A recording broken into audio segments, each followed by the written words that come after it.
책가방과 허리 통증의 관계. 책가방과 허리 통증에 무척 밀접한 관계가 있다는 의견이 있다.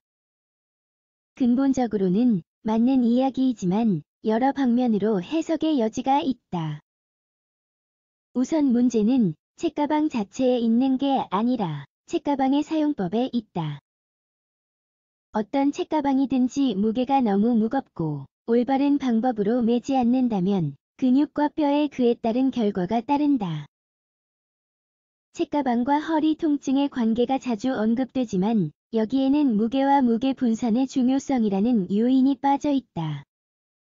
또 눈여겨보아야 할 점은 책가방은 매일 오래도록 사용하는 것이란 점이다.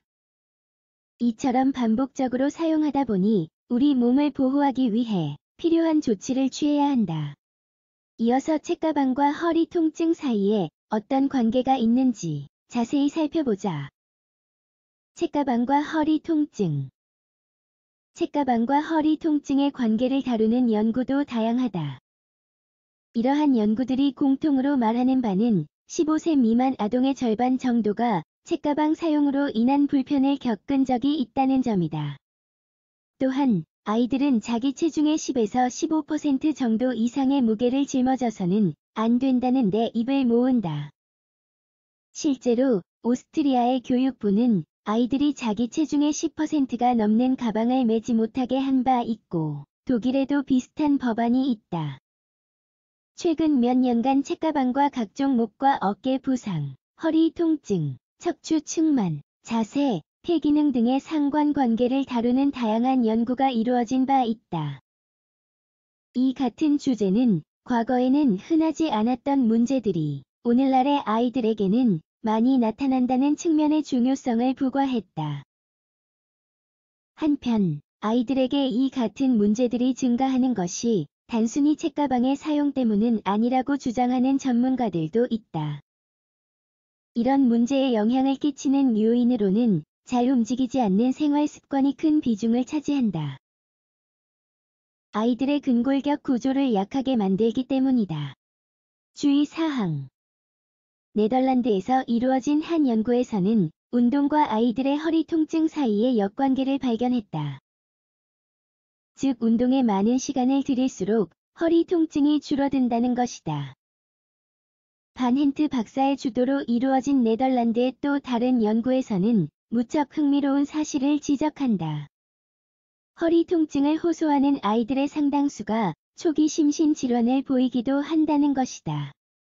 가족적 또는 개인적 요인으로 불편을 겪는 아이들에게 허리 통증이 더 빈도 있게 나타났다.